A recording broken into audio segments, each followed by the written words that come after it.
Shalom. Shalom, bienvenue.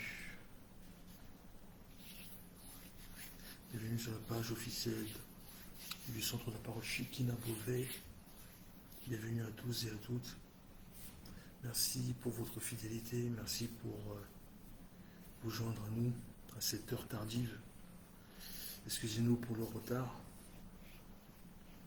Des problèmes techniques qui ont été résolus par la grâce de Dieu. Merci à vous d'être là. Merci pour votre présence. Nous n'allons pas perdre de temps, hein. Nous allons commencer pour essayer de finir à l'heure. Donc j'invite toutes les personnes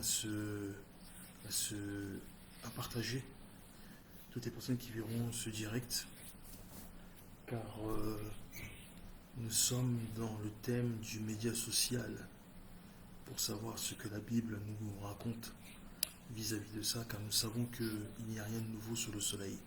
Amen. Donc, si tu es présent, est-ce que tu peux écrire quelque chose juste pour savoir si le son est audible?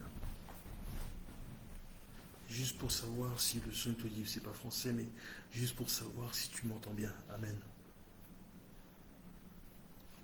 Est-ce que tu peux écrire quelque chose, s'il te plaît?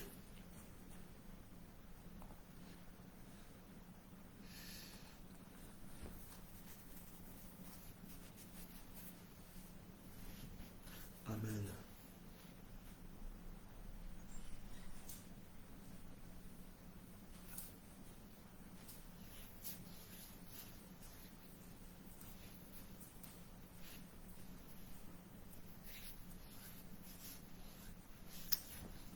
Faites signe de votre présence et ça va beaucoup nous aider.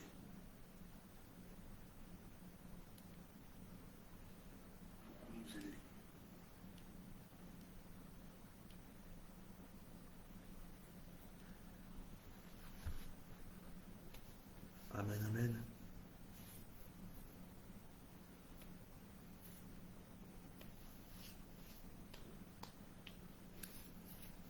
Merci la maman du docteur, maman Flora.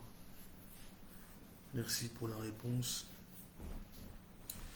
Désolé pour le retard, désolé de vous avoir fait attendre, mais nous sommes là, nous sommes présents. Et je suis sûr que le Seigneur va nous parler encore, va nous aiguiller, va nous aider, va nous bénir. Ce n'est pas en vain que nous sommes en direct ensemble. Et il dit là où 2 ou 3 sont assemblés, en son nom, il se trouve parmi nous. Nous avons un Dieu qui parle tantôt comme ceci, tantôt comme cela. Et nous glorifions le Seigneur pour cela. Amen. Alléluia. Gloire à Dieu. Amen. Amen, amen.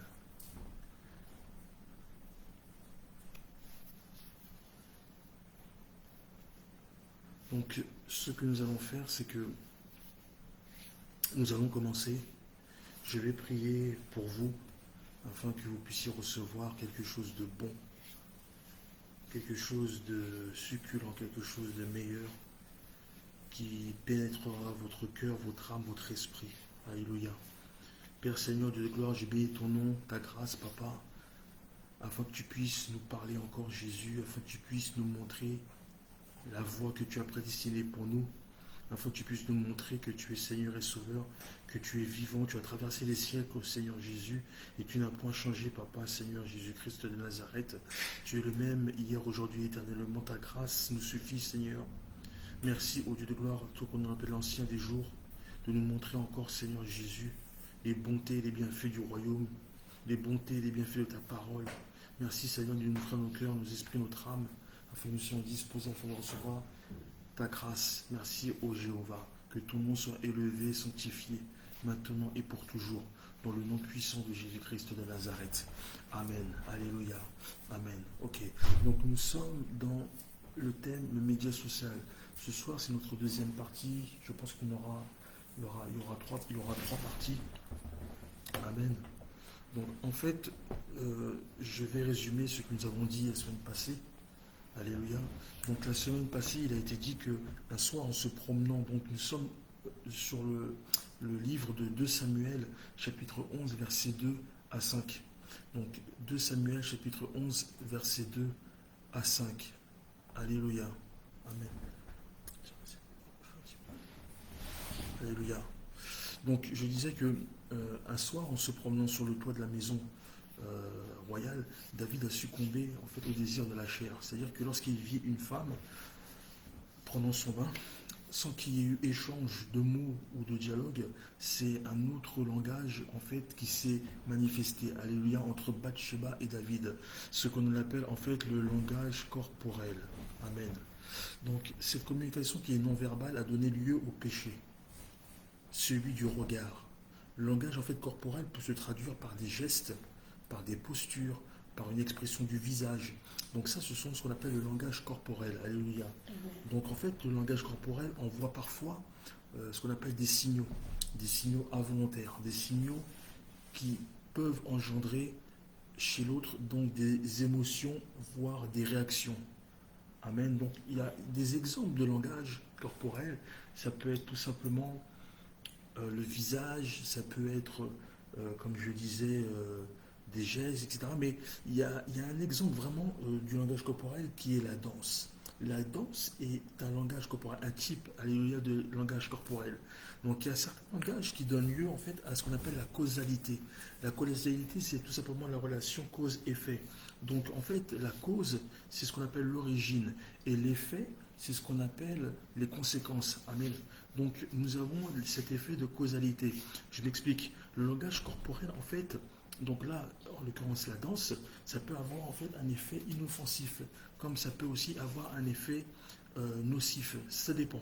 Donc sur les réseaux sociaux, tout dépend de ce que l'on en fait, en fait. Donc j'avais pris des exemples la semaine dernière et j'avais parlé de Samson. Donc j'avais parlé de la danse de Samson. J'avais parlé aussi de la danse, alléluia, de David, amen. J'avais parlé de la danse de Saoul. On avait parlé aussi de les Israéliens qui dansaient dans le désert devant le veau d'or. Donc en fait, toutes ces danses a eu en fait des conséquences. Alléluia. Donc ces conséquences, par exemple pour Samson, c'était que les Philistins se moquaient et humiliaient Samson. Alléluia. Il y avait la danse de David. La danse de David qui élevait son Dieu a eu pour conséquence la jalousie et le péché de sa femme Michal. Amen. Il y a eu aussi donc, ce qu'on appelle la danse de Saoul. La danse de Saoul qui était différente de celle des autres, ce qu'on peut appeler par rapport à des états de prophètes extatiques. Donc cette danse-là était propice à faire de ce qu'on appelle de la prophétisation. Amen, ça c'était les conséquences. Et pour finir, on avait commencé, en tout cas on avait parlé de la danse du peuple d'Israël qui se réjouissait devant le veau d'or, etc., pendant que Moïse était parti chercher les tables à la montagne. Et lorsque justement les conséquences de cette danse a eu pour effet donc de la colère de David et la colère de Moïse, et Moïse a brisé les tables donc au pied de la montagne. Donc nous avons parlé de tout ça, de cette danse, et il y en a plein d'autres évidemment, de langage corporel, mais nous avons parlé de ça parce que cela, en fait, ce sont un langage que nous retrouvons beaucoup dans la Bible. Mais encore une fois, je dis qu'il y en a plein d'autres. Amen. Amen. Donc, en fait, David, pour revenir à cette histoire de David, en fait, il a eu un comportement qui n'était pas approprié. Je dirais même que c'est un comportement abject qu'il y a eu, et je dirais même un comportement ahurissant vis-à-vis de cette femme Bathsheba. Parce qu'il a affiché un manque de respect total en regardant Bathsheba nue et en prolongeant son visionnage. J'ai bien utilisé le mot visionnage à l'insu de cette malheureuse. Amen. Et c'est exactement ce qui se passe, alléluia, dans les réseaux sociaux. C'est-à-dire que tu peux te retrouver à ton insu sur la place publique afin de faire réagir, entre guillemets, un public. Un public pour provoquer soit des moqueries ou même l'hilarité de tout le monde. Donc on a parlé de tout ça la semaine dernière, c'était vraiment pour introduire ce côté, ce phénomène du réseau social. On a dit ici que c'est Dieu qui a tout créé. Dieu qui a créé Internet, qui a créé les réseaux sociaux, etc. Nous avons pris, souvenez-vous, la semaine dernière, nous avons pris Colossiens 1, verset 16, et nous avons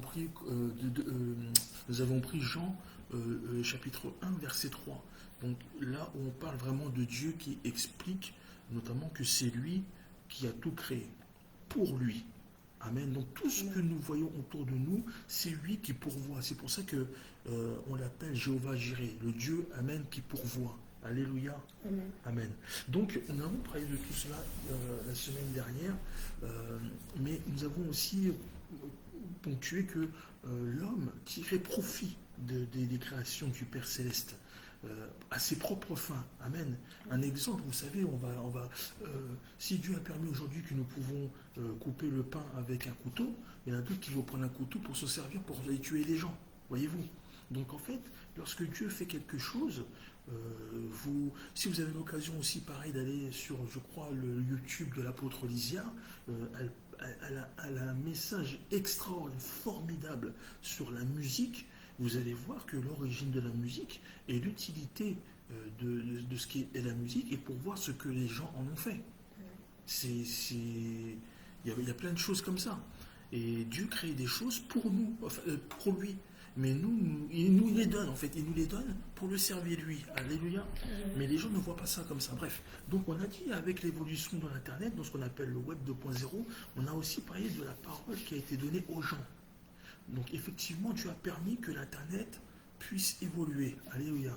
Internet a évolué parce que depuis son évolution, maintenant les personnes, elles ne se contentent plus de lire, amen, c'est-à-dire que de regarder un site comme ça, sans pour autant participer. Maintenant, ils peuvent non seulement publier des vidéos, ils peuvent publier des photos, ils peuvent publier des commentaires. Enfin, en d'autres termes, ils ont maintenant la main mise, et en plus de ça, en temps réel, sur les différentes plateformes de leur opinion. Ils peuvent exposer leur opinion. Et ça, quels que soient les sujets. Donc Internet, en d'autres termes, a débridé les choses. Internet a donné la parole à tout le monde. Oui. Ce qui pose en fait une vraie interrogation maintenant. Alléluia. Donc ça, c'est ce que nous avons vu la semaine dernière. La semaine dernière, nous avons vu ça. Nous sommes rentrés juste dans une introduction pour expliquer un petit peu toutes ces choses. Maintenant, nous allons continuer toujours avec les mêmes versets et le même livre. Donc c'est 2 Samuel, chapitre 11, verset 2 à 5. Donc 2 Samuel, je vais lire la parole du Seigneur. Shalom, Déborah, que la grâce de Dieu soit sur toi, mon Jésus. Maman va faire la traduction. Shalom, filha, que a graça de Deus seja com você. Amen. Donc 2 Samuel, chapitre 11, versets 2 à 5. Je lis la parole de l'Éternel. Un soir, David se leva de sa couche, et comme il se promenait sur le toit de la maison royale, il aperçut de là une femme qui se baignait, et qui était très belle de figure. David fit demander qui était cette femme, et on lui dit, n'est-ce pas Bathsheba, fille d'Eliam, femme d'Uri le Héthien? Et David envoya des gens pour la chercher. Elle vint vers lui, et il coucha avec elle. Après s'être purifiée de sa souillure, elle retourna dans sa maison. Cette femme devint enceinte, et elle fit dire à David, je suis enceinte. Amen. Donc là, nous venons de lire le 2 Samuel, chapitre 11, verset 2, Alléluia, à 5. Shalom à toutes les personnes qui se connectent. Shalom, la servante de Dieu. Marie Nolel, Manon, que la grâce de Dieu soit sur toi, au nom de Jésus-Christ de Nazareth. Je voudrais aussi préciser quelque chose, c'est que la vidéo a été indisponible pendant toute une semaine. Oui, la vidéo que nous avons faite la semaine dernière a été bloquée par Facebook et a été disponible qu'aujourd'hui, que ce matin. Donc, on va essayer toujours de proliférer la parole, mais on va, comment dirais-je, s'auto-censurer d'une certaine manière, puisque nous avons peut-être dit des choses qui ont heurté, entre guillemets, la sensibilité du filtre de Facebook, je ne sais pas exactement. Donc, on va essayer de faire quelque chose, et puis Dieu fera grâce. Ok, donc ne soyez pas étonnés, il y a des choses qui sont que nous ne contrôlons pas, qui sont indépendantes de notre volonté, mais vous ne cassez pas la tête, il y a des choses, des grosses choses qui vont arriver dans très très peu de temps. et on fera autrement et ça va bénir beaucoup, beaucoup de gens. Alléluia. Donc nous venons de lire le passage donc, de 2 Samuel, Amen, chapitre 11, versets 2 à 5. Donc, on peut distinguer, alléluia, on peut distinguer 2 catégories de personnes. Amen. Donc 2 catégories de personnes. Il y a ceux qui se sanctifient et il y a ceux qui se souillent. En fait, ces personnes qui se sanctifient sont des femmes et des hommes Bathsheba. Des femmes et des hommes Bathsheba, elles sont assises dans leur bain, toujours au contact de l'eau. Elles restent calmes, elles sont posées, quelles que soient les circonstances. Elles demeurent dans la présence de Dieu. C'est-à-dire que ces femmes, on les reconnaît car elles ne sont pas dans la distraction de ce monde. Amen. Ces femmes, même le soir, elles restent proches de la parole de Dieu. Peu importe le moment de la journée, elles sont connectées au royaume. Elles purifient leur corps, elles sanctifient leur esprit. Ce sont des femmes qui ne s'occupent pas de ce qu'on leur raconte sur elles. Amen. Ce sont des femmes qui ne se soucient pas des regards malveillants. Ce sont des femmes, ils ou elles sont des femmes Bathsheba. Alléluia. Amen. Est-ce que je parle à quelqu'un? Malgré leur statut marital, ce genre de personnes ne sont pas dans le divertissement. Malgré leur statut marital, elles préservent leur intimité personnelle. Ces femmes, que leur mari soit militaire ou leur femme diplomate, pasteur et consort, peu importe la région, peu importe le pays, peu importe que ce soit une campagne, un séminaire ou une croisade dans un autre pays où ils ou elles se sanctifient en l'absence de leur mari et de leur femme. Est-ce qu'il y a des Bathsheba qui sont connectés ce soir? Je demande à l'apôtre, est-ce qu'il y a des Bathsheba qui sont connectés ce soir? Amen. Amen. Est-ce qu'il y a des Bathsheba qui peuvent écrire un Amen? Amen. Alléluia. Amen. Écoute, bien-aimé, fais attention aux personnes qui t'entourent. Parce que tu ne connais pas ce qu'ils ont comme projet et tu ne connais pas non plus ce qu'ils ont comme réelle intention. Amen. C'est pour ça que je viens dire à quelqu'un, tu n'as peut-être pas eu la vie que tu voulais, tu n'as peut-être pas eu la vie que tu attendais. Mais je viens dire à quelqu'un ce soir que le Dieu te restaure, que le Dieu de la Bible te restaure, que le Dieu de la Bible te repositionne. Tout ce qui a été n'est plus aujourd'hui. Le Dieu de la Bible a des projets pour toi. Tu as peut-être passé une partie de ta vie dans l'ombre, mais aujourd'hui tu passes de l'ombre à la lumière. Que la grâce de Dieu te touche. Tu sais, tant que le Dieu de la Bible n'a pas dit son dernier mot, tout est possible encore à celui qui croit. Amen. Amen. Amen. Écoute, ce genre de personnes, je parle de David, des gens qui ont ce côté caractériel de David, cette portion de personnalité de David. Des gens comme ces gens-là, on peut les reconnaître très facilement. En fait, ces gens-là, on peut les repérer très très facilement. Alléluia. Parce qu'en fait, c'est des personnes en fait qui t'observent, tu sais, de derrière leur écran. Ils sont là, ils disent pas un mot, tu vois. Ils sont là, ils t'observent. En fait, toi, tu ne les vois pas, mais eux, ils suivent tes faits et gestes. Amen. Ce sont des gens qui sont là comme ça, dans les réseaux sociaux. Ils t'épient. Ils font aucun commentaire. En fait, ce qui est bizarre, c'est que tu vois ces personnes-là, ils ne likent jamais. C'est ça qui est assez curieux. Ces personnes-là ne likent jamais tes publications. Ces personnes-là sont abonnées à ta page ou à ton groupe. D'ailleurs, ils ont même appris à te connaître. C'est ça qui est extraordinaire. Ils ont appris à te connaître, alléluia. Mais ils connaissent même tes amis. Et ils connaissent même les amis de tes amis. Donc tu vois, tes activités n'ont plus de secret pour eux. C'est-à-dire que pour ces personnes-là, je ne sais pas, tu remarqueras qu'ils ne sont pas nocifs. C'est vrai, en fait, quand tu regardes bien, ils ne sont pas dangereux. Mais elles sont là et elles se promènent de profil en profil. En fait, elles parcourent le web et regardent, par exemple, des choses, même anodines, des choses de ce que tu as mangé et avec qui, et de ce que tu feras demain. En fait, ce sont des choses de ce que tu as fait hier. Mais ils ne lâchent rien. En fait, ils se promènent comme David. Amen. Ils se promènent. Ils sont là, ils font rien, mais ils se promènent. d'application en application. Et tu remarqueras que ces gens-là, en plus de ça, ils ont des applications, c'est vrai. Et les applications, c'est que autant toi tu peux être abonné à une page de Papa Royal, par exemple, sur Facebook. Mais eux, non, non, non, non. Eux, ils sont sur Facebook. Ils sont sur Instagram. Ils sont sur Snapchat.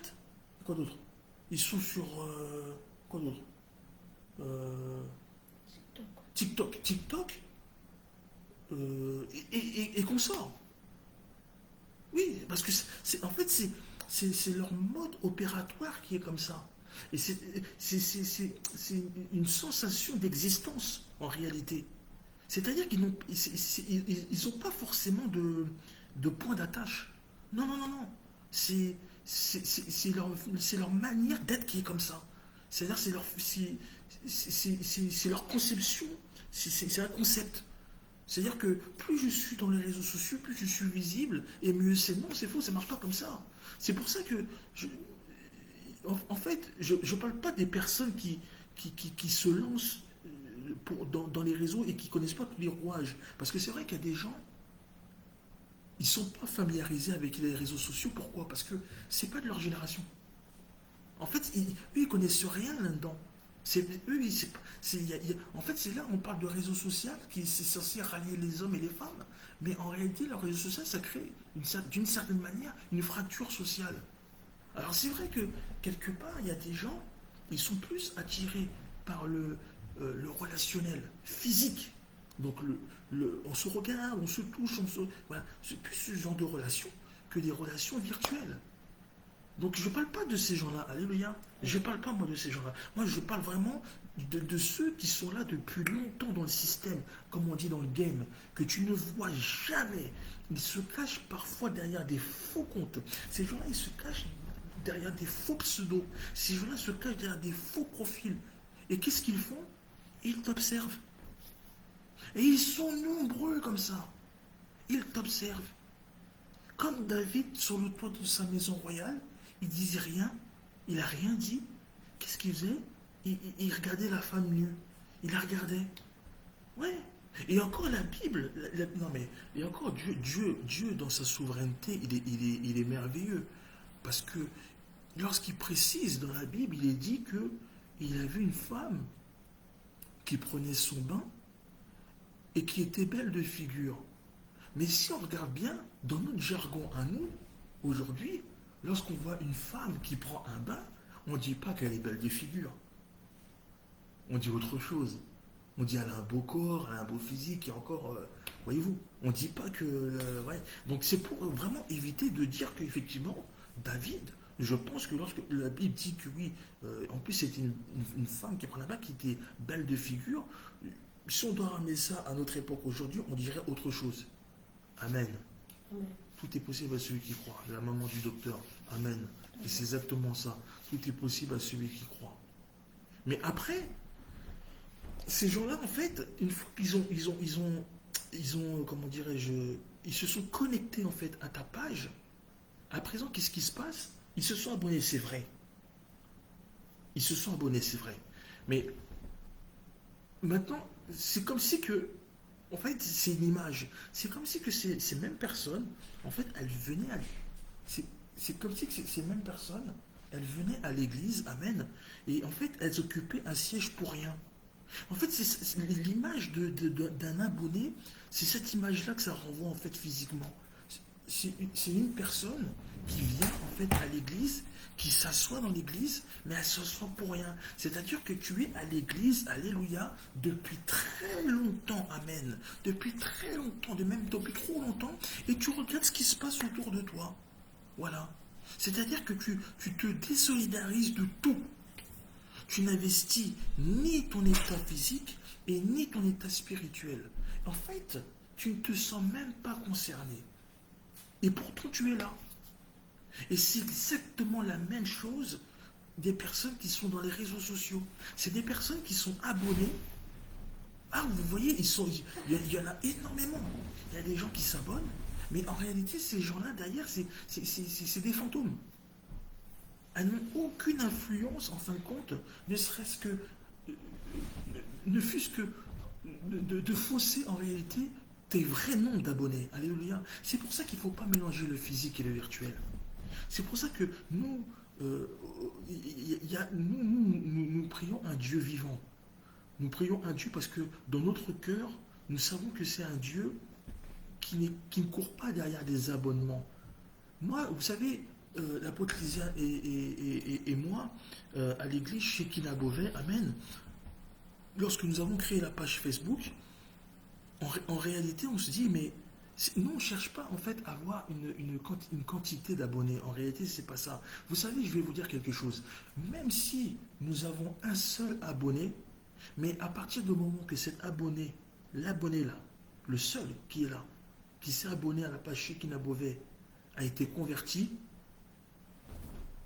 la potition, on se check la main. Vous voyez, nous, on ne cherche pas, en fait, compte comment on dit ça, la quantité.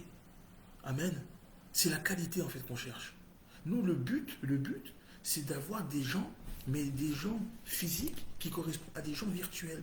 En d'autres termes, je vous expliquais, si nous avons des personnes, c'est comme dans l'église. Regardez, pendant le confinement, et après le confinement, et avant le confinement, on a vu la différence.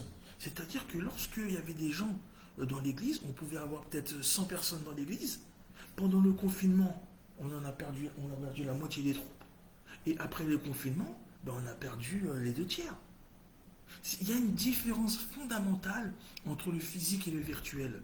Et en réalité, ce que la Bible nous dit, c'est que, en fait, même si la personne, elle vient à l'église, cette personne-là doit être convertie, en fait, comment on appelle ça, en nouvelle créature. Cette personne-là doit accepter Jésus. Cette personne-là, en fin de compte, doit être née de nouveau. Et lorsque vous avez des abonnés donc dans votre réseau social, c'est la même chose. On ne cherche pas des abonnés pour avoir des abonnés. Nous, on veut des abonnés qui nous suivent, des abonnés qui écoutent la parole de Dieu, des abonnés qui amènent d'autres abonnés. Et c'est comme ça qu'en fait, on fait avancer l'évangile. Amen. Mais d'ailleurs, lorsqu'on regarde bien, David, il fit demander qui était cette femme. Amen. Et on lui dit, alors ça c'est extraordinaire, et on lui dit, n'est-ce pas, est-ce qu'on peut lire ça? Est-ce qu'on peut lire ça? David fit demander, je suis toujours au 2 Samuel 11, verset 3, David fit demander qui était cette femme. Voyez-vous, David fit demander qui était cette femme. Et on lui dit, n'est-ce pas Bathsheba, la fille d'Eliam, femme d'Uri le Héthien? Alors déjà la réponse, la personne ou les gens, on ne nous a pas dit qui c'est. Hein. C'est pas informé. Parce que si c'est pas informé, c'est pas que c'est pas important. Mais l'auteur ne voulait pas qu'on s'attarde sur ce point de détail-là. Mais par contre, la question c'est, n'est-ce pas Bathsheba? On a l'impression que dans la réponse, la personne, elle n'est pas sûre. C'est pas fluide. On a l'impression que la réponse, elle n'est pas claire. Et quand on regarde la réponse, pourtant, elle est claire. C'est pas Bathsheba, la fille d'Eliam, la femme d'Uri, qui lui-même est un Héthien. Donc c'est là que je me dis que le proverbe prend tout son sens. Lorsque le proverbe, il est dit dans Proverbe 14, 30, il est dit, un cœur calme est la vie du corps, mais l'envie est la carie des os. Vous voyez? Parce que lorsqu'on regarde, vous remarquerez que les questions qui sont posées dans la Bible, amen, toutes les questions qui sont posées dans la Bible, en règle générale, enfin c'est pas une règle, les questions qui sont posées dans la Bible, bien souvent sont prophétiques. Alléluia, bien souvent. Ou alors ça amène le lecteur à une réflexion, mais là, j'ai envie de vous dire, quel est l'intérêt, en fait, d'une telle question, surtout ce soir-là? Et je me suis posé la question. En fait, la réponse, en réalité, importait peu à David. La réponse qu'on a donnée à David, ça lui apportait peu. On lui a dit que c'était Bathsheba, la fille d'Eliam, la femme d'Uri. Mais, bon, j'ai dit que ça lui apportait peu, en réalité, si. Parce que cette femme aurait pu être une concubine, j'ai envie de dire, de plus à David. Ben oui, parce qu'à l'époque, la loi permettait d'avoir plusieurs concubines et plusieurs femmes. Amen. La loi le permettait. Mais en réalité, David, en fait, je ne sais pas, David, il a Shalom, Shalom Aigle Pictures. C'est une femme chère. Ah, d'accord. Shalom à tous, shalom à Shalom, toutes. frère Michel, sois béni.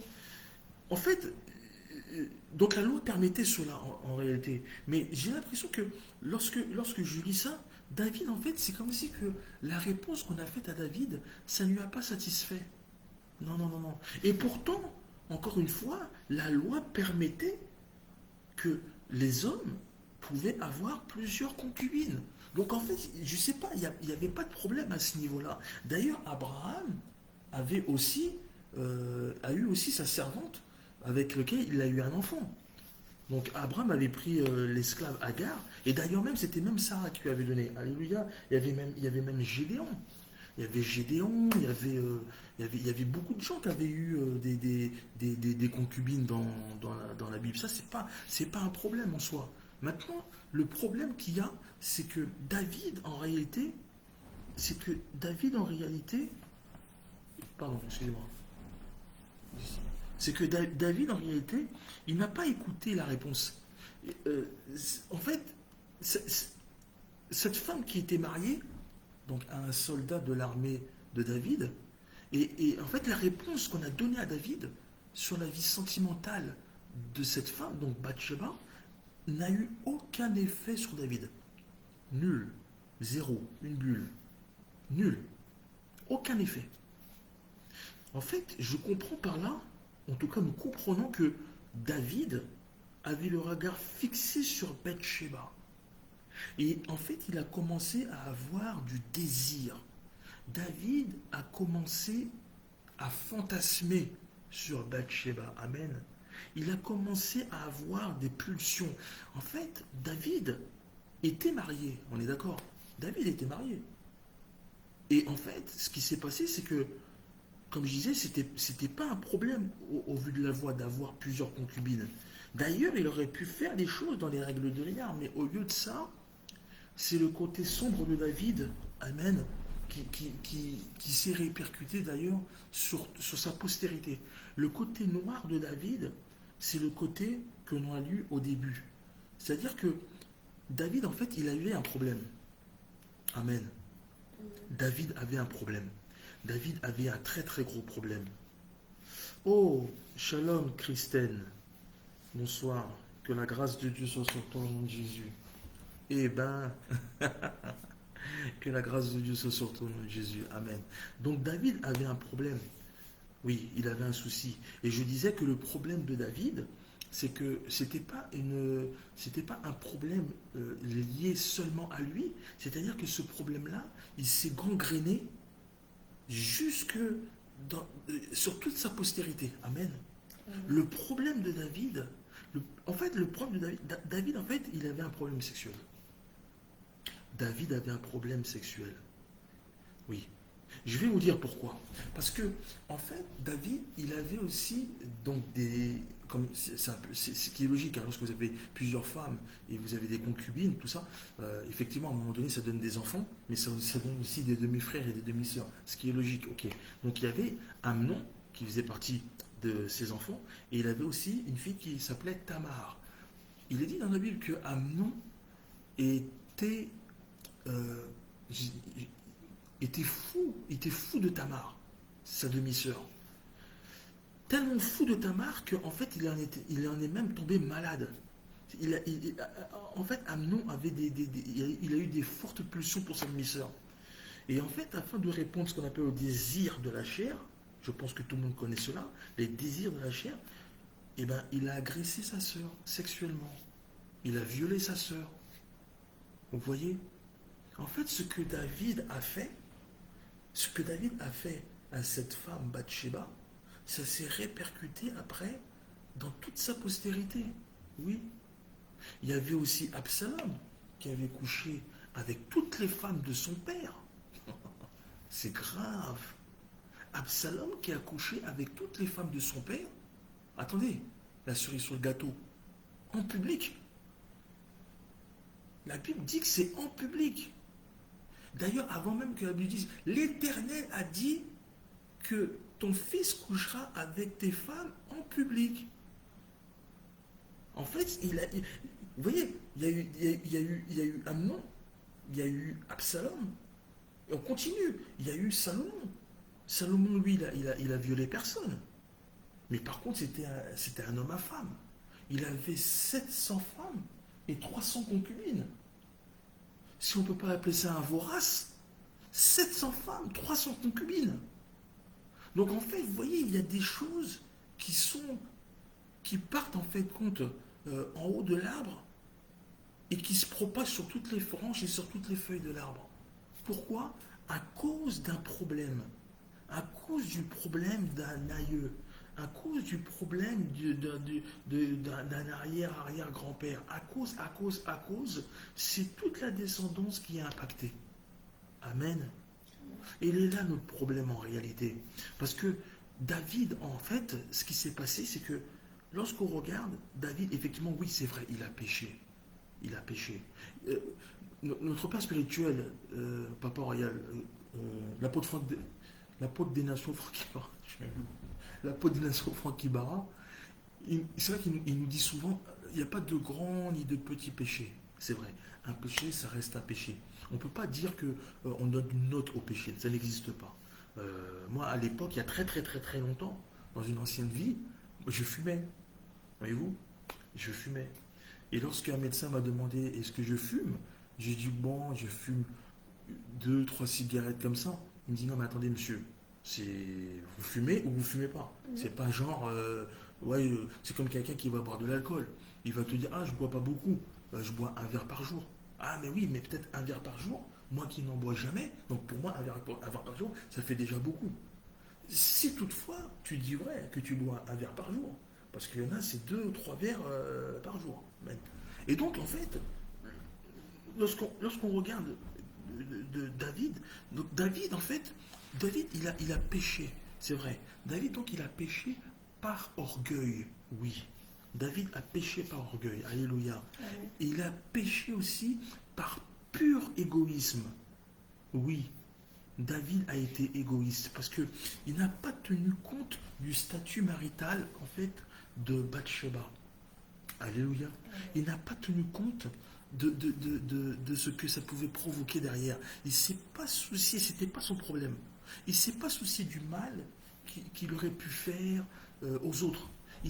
En fait, il a agi d'une manière personnelle, sans se soucier en fait des conséquences. Souvenez-vous tout à l'heure, j'ai parlé de la causalité, la relation cause et effet. Alléluia.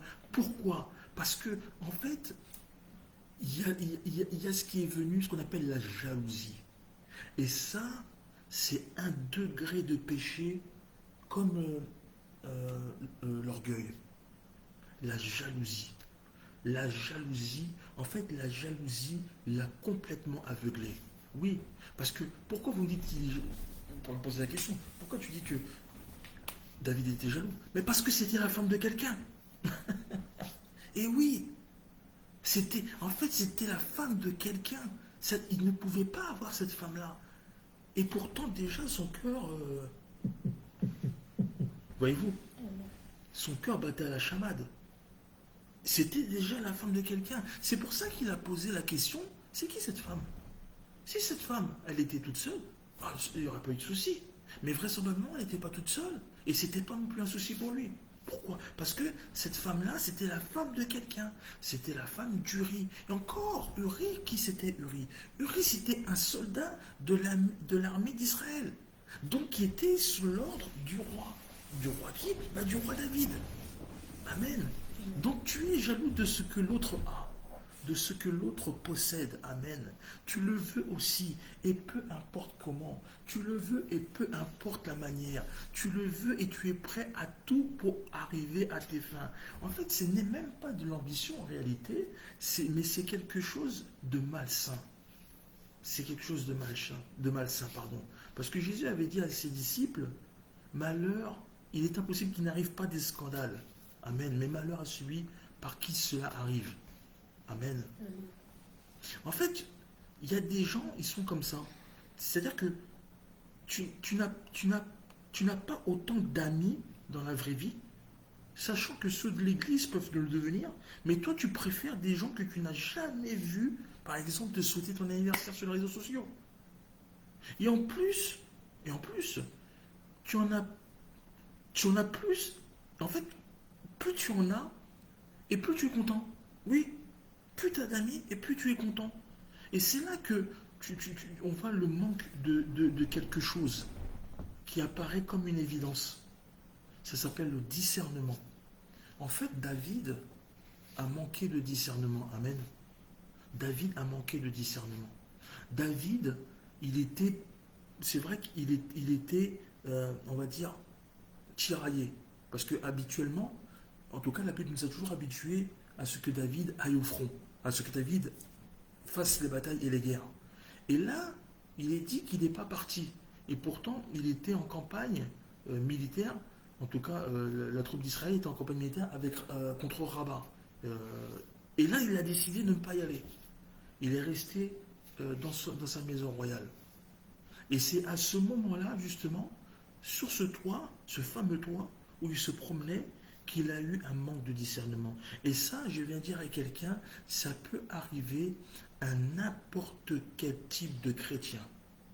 Si vous avez un manque de discernement à un moment donné dans votre journée, dans votre vie de prière, dans votre machin, justement, il faut retourner justement dans la parole. En fait, c'est incroyable en fait. Hein. C'est là où je me rends compte que le diable, vous savez, on dit que bon, il faut fermer les portes, il faut fermer les fenêtres, ça. Mais même une fissure, même un fragment de quelque chose, dès lors où le diable, il peut se frayer un chemin, s'il peut se frayer un chemin, il va le faire. C'est pour ça qu'il faut jamais laisser quoi que ce soit rentrer dans votre vie de prière ou dans votre famille ou dans votre travail. Il faut éviter le maximum et le plus longtemps possible tout ce qui est manque de discernement, tout ce qui est orgueil, tout ce qui est tout ce qui a trait au péché. Amen. Je vous parle vraiment avec le cœur. Tout ce qui a trait au péché. On va lire un passage, c'est 1 Corinthiens 11, verset 29. 1 Corinthiens 11, verset 29 à 30. 1 Corinthiens 11, verset 29 à 30. Vous allez voir ce que dit la Bible au niveau du discernement. 1 Corinthiens 11, verset 29 à 30. Je vais lire au nom de Jésus. Amen. Car celui qui mange et boit sans discerner le corps du Seigneur mange et boit un jugement contre lui. C'est pour cela qu'il y a parmi vous beaucoup d'infirmes et de malades, et qu'un homme sont morts. Amen. Amen. Lorsque vous faites preuve de discernement, lorsque vous faites preuve de manque de discernement, en fait, vous tombez vraiment vous tombez dans le péché. Et en fait, le péché a pour conséquence la mort. Amen. La mort spirituelle. Et parfois même la mort physique. Amen. Amen. Et tu remarqueras, c'est quelque chose qu'on avait remarqué avec l'apôtre Lysien, tu remarqueras que pour un jeu concours, amen, pour un jeu concours, où tu dois gagner par exemple des places, des billets pour l'entrée au parc d'attraction, le parc Astérix, tu vois, il y a des gens, ils sont capables de faire des publications au moins à 100 personnes. Au moins à 100 personnes. C'est incroyable. Mais lorsqu'il s'agit de partager la parole de Dieu, lorsqu'il s'agit de partager un message, lorsqu'il s'agit de partager une exhortation, il n'y a plus de partage. Ça devient un problème. C'est problématique. Nombre de partages, 0. 0. Pire encore, tu as des gens. Écoutez, il y a des gens qui s'inscrivent, par exemple, sur la page officielle de l'apôtre Franck Ibarra. Amen. Ces gens-là, ils vont s'inscrire sur la page officielle. Il faut remonter dans la prédication. Je n'ai pas dit tout le monde. Quand je dis ces gens-là, il faut remonter, vous savez voir de qui il s'agit. Ces personnes-là, lorsqu'elles vont s'abonner à la page officielle de l'apôtre Franck Ibarra, Pourquoi? Parce qu'à ce moment-là, Papa Wemba, qu'est-ce qu'il a? Il a un programme qu'il appelle l'explosion prophétique. En d'autres termes, il annonce des prophéties aux personnes qu'il ne connaît pas, mais des personnes qui se connectent en ligne. Et en fait, il appelle les personnes, Dieu appelle les personnes à travers l'homme de Dieu, et il annonce des prophéties. Et là, vous verrez les nombres d'abonnés, c'est incroyable. C'est là où en fait on voit le comportement bizarre des gens. Le nombre d'abonnés, c'est incroyable. Là, on ressent tout de suite l'effervescence. On voit il y a des inscriptions à fond. On voit que les partages sont multipliés. Et en fait, en réalité, quand vous regardez bien, ces abonnés-là, ils se moquent en fait totalement de l'homme de Dieu. Ben oui, ils se moquent totalement de l'homme de Dieu. Pourquoi? Mais parce que en fait, une fois que le programme il est terminé, bah, ces gens-là, qu'est-ce qu'ils font? Ils se désabonnent. Ou alors ces gens-là, ils ont créé un profil, ils ont créé un compte à l'occasion pour s'abonner, pour écouter les oracles de Dieu, et ensuite ils se désabonnent. Voyez-vous? Vous voyez ce que peut provoquer le réseau social. C'est-à-dire que lorsque vous allez sur la page officielle de l'apôtre Franck Ibarra, vous voyez, il y a 50 000 personnes. Oui, on voit, c'est écrit 50 000 abonnés, plus de 50 000 abonnés. Mais lorsqu'il fait des directs, il y a combien de personnes qui sont en ligne? S'il y en a 150, c'est beau, gloire à Dieu. 150 sur 50 000. Pourquoi? Parce que les gens, ils n'ont pas le même intérêt. Moi, personnellement, je ne vais pas m'inscrire je vais pas m'abonner sur une page où ils font de la mécanique auto, alors que c'est pas mon domaine, et en fait, ça ne m'intéresse pas. Mais il y a des gens, parce que l'Internet a rendu les choses plus faciles, et il y a des gens, en réalité, c'est là où on voit qu'en réalité, la parole de Dieu les a... J'ai pas dit tout le monde, mais c'est là où on voit que les gens rigolent avec la parole de Dieu. Les gens ne prennent pas notre Dieu au sérieux. Les gens ne prennent pas les hommes de Dieu et les servants de Dieu au sérieux. Ils ne prennent pas le travail au sérieux. Shalom, Raïssa, Mélanie Dig. Ils ne prennent pas les choses de Dieu au sérieux. Et pourtant, Dieu fait tout son possible pour que tu puisses accéder à la parole. Alors, écoutez, vous avez même des Bibles électroniques. Amen. Vous avez des Bibles digitales. Des Bibles que vous pouvez télécharger sur les machins Apple Store, Play Store, tous ces trucs-là. Oui, les Bibles sont accessibles. Non, mais je ne sais pas si vous arrivez à vous rendre compte. C'est-à-dire qu'aujourd'hui, vous n'avez pas besoin d'acheter une Bible à 20 euros, 50, 60, 70 euros. Est-ce que vous vous rendez compte de ça? On a, je ne sais pas combien de Bibles ici, on en a 4, 5, je ne sais pas. On a des Bibles avec des versions, par exemple, différentes. Ok? Mais ce n'est pas une Bible qui est avec toutes les versions. Amen. Non. Mais là, c'est pour ça qu'on a un Dieu qui est extraordinaire. Et là, qu'est-ce que vous avez? Vous avez l'occasion de télécharger une Bible. Alléluia. Une Bible. Et dans cette Bible, vous avez plusieurs versions. Vous avez la Bible du Semeur. Vous avez Darby. Vous avez Martin James. King James, etc. Louis II, 21, Louis II 1910, Nec 1970, etc. Voyez-vous? Les gens ne prennent pas la parole de Dieu au sérieux. Les gens pensent que lorsque Dieu met des outils à notre disposition, c'est pour nous amuser, c'est pour faire de la distraction, c'est pour qu'on se mette en slip sur Internet, qu'on se mette en chaussettes, qu'on fait les clowns, etc., etc. Nous avons une mission sur cette terre. Nous sommes des missionnaires, nous sommes des soldats, nous sommes des pèlerins, nous sommes des voyageurs spirituels, nous sommes des messagers. Nous avons une mission sur cette terre. Nous ne sommes pas n'importe qui. Alors si vous me posez la question, est-ce que le réseau social, c'est dangereux pour les chrétiens? Non. Rien de ce que Dieu a créé est dangereux pour le chrétien. C'est ce que le chrétien fait de ce que Dieu a créé qui est dangereux. Amen. C'est ça qui est dangereux. Le réseau social, c'est une très bonne chose. Le réseau social, ça nous permet de voyager. Le réseau social, ça nous permet d'évangéliser facilement et gratuitement. Le réseau social, Ça nous permet de garder des contacts avec des enfants qui sont restés au pays, avec nos parents qui sont malades, qui sont au pays. Comment on ne peut pas dire que l'invention de Dieu, voyez-vous, des serviteurs, des servantes de Dieu, qui ont quitté leur terre natale, qui ont quitté leur famille, qui ont quitté leurs enfants, pour partir où? Pour partir en mission pour Dieu. Imaginez-vous qu'il n'y aurait pas Internet, tout ça. Ils n'auraient aucun contact avec leurs enfants, avec leur père, leur mère, leur soeur, leur frère, leur famille.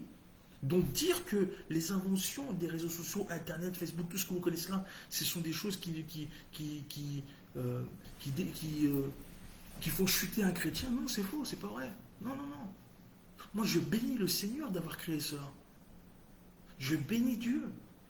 Parce que grâce à ça, nous pouvons œuvrer pour le royaume. Grâce à ça, il y a des gens qui accèdent à la parole en toute heure. Grâce à cela, il y a des gens qui se sont convertis.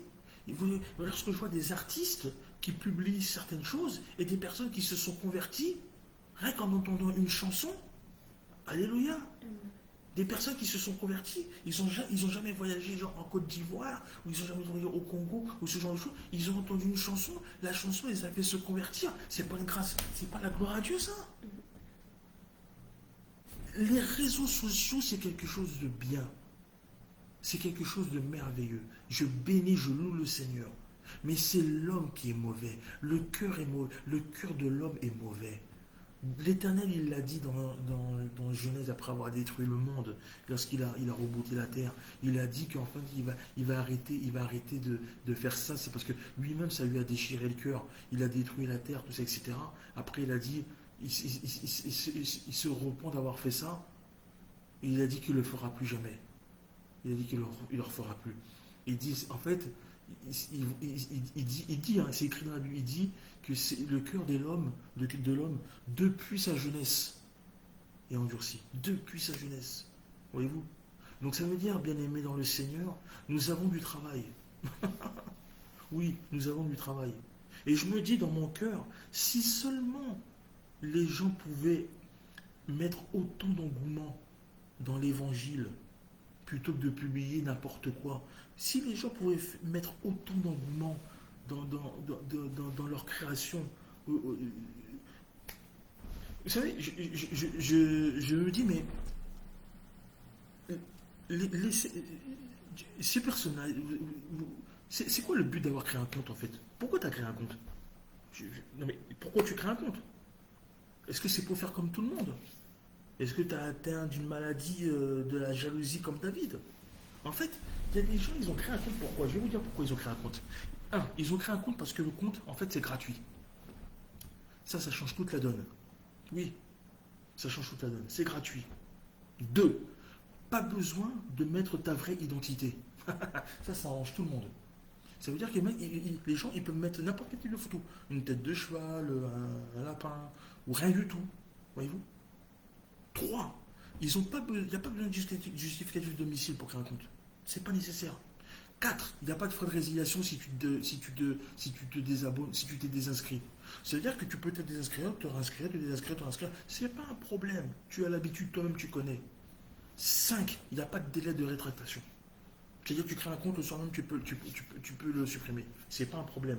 6. Tu n'as pas de limitation dans le nombre de comptes. Amen. 7. Tu peux t'abonner, oui, et te désabonner à volonté. Donc c'est pour ça que les gens, ils ont compris ce système. Mais toi, tu es serviteur ou servante de Dieu. Tu veux avoir le plus beau Facebook. Tu veux avoir le plus beau Instagram. Attention, il ne faut pas jeter le bébé avec l'eau du bain. C'est pas mauvais. Mais attention à ce que ta page ne devienne pas en fait le portfolio de Gucci ou de Dolce Gabbana. Il ne faut pas rater en fait notre objectif de vue. Ne voir que, ne jurer que par ton réseau social et après ça devient maladif. C'est-à-dire que ça je vais en parler la prochaine fois. Vous allez voir qu'il y a des choses, qui en deviennent maladif. Je vous ai parlé de Amnon, vous voyez ce genre de choses. Il y a des choses qui deviennent maladifs. Il y a des habitudes qui s'ancrent, qui se gangrènent dans notre sang, dans nos veines, ça devient maladif. Vous voulez le matin, au lieu de vous agenouiller et de prier Dieu, la première chose que vous prenez votre téléphone. Vous regardez, là, qu'est-ce qui se passe non, non, non, non, mes amis. Non, non, non. Nous avons un point commun, c'est Jésus-Christ. C'est à nous maintenant de proliférer la parole. C'est à nous de diffuser au maximum de personnes qui n'ont pas accès à cela. C'est ça notre but. Amen. Alléluia. Amen. Alors que nous sommes censés être dans ce monde pour, pour ouvrir les gens à Jésus, pour amener les gens à Jésus. Et je pense que je vais m'arrêter par là, parce que il y a un proverbe qui dit que ce ne soit pas ta bouche, pardon, mais celle d'un autre qui dise du bien de toi. Pas tes lèvres, mais celles d'autres personnes. Donc en réalité, lorsque tu es dans un réseau social, le but du réseau social, c'est d'apporter un message. Amen. Laisse la distraction, le divertissement aux autres. Toi qui es dans la parole de Dieu, toi qui crois en Dieu, toi qui sais que Dieu est mort pour toi, pour moi, pour nous, pour le docteur Patrice, pour l'apôtre Lysia, pour tes enfants, pour nous, pour toute l'humanité, nous avons une dette envers Dieu. Nous devons honorer sa parole et faire en sorte que sa parole se multiplie et se prolifère à plus d'endroits possibles sur cette terre. Amen. Nous devons utiliser les réseaux sociaux intelligemment, faire preuve de discernement et rester concentré. Voilà mon message ce soir. Restez concentré. Amen. J'espère que cette parole vous a édifié, j'espère que cette parole vous a instruit, j'espère que cette parole vous a béni. Je prie le Seigneur qu'il vous donne ce discernement. J'ai pas dit que tout est mauvais, que nous faisons tout mauvais, mais c'est vrai que c'est tellement facile de faire comme les autres. C'est tellement facile d'imiter les autres, alors que c'est l'apôtre Paul qui disait « Soyez mes imitateurs ». Amen. Donc, soyons les imitateurs des uns et des autres, mais pas des autres. Alléluia. Nous sommes, nous, convertis. Nous soyons des modèles. Nous soyons des bâtons de Moïse, des verges de Moïse. Soyons des lumières pour ceux qui sont encore dans les ténèbres. Amen. Ne soyons pas dans la distraction. Restons dans la parole humble, sage et surtout soyons gourmands dans l'évangile. Amen. Que la grâce de Dieu soit sur vous au nom de Jésus-Christ. Je vous bénis tous. Amen. Nous vous aimons énormément. Jésus t'aime profondément jusqu'à aujourd'hui. Toi qui doutes, ne doute plus. Jésus t'aime. Jésus t'aime. Amen. Des annonces? Shalom, shalom à tous. Que Dieu bénisse tous ceux qui étaient connectés. On se retrouve donc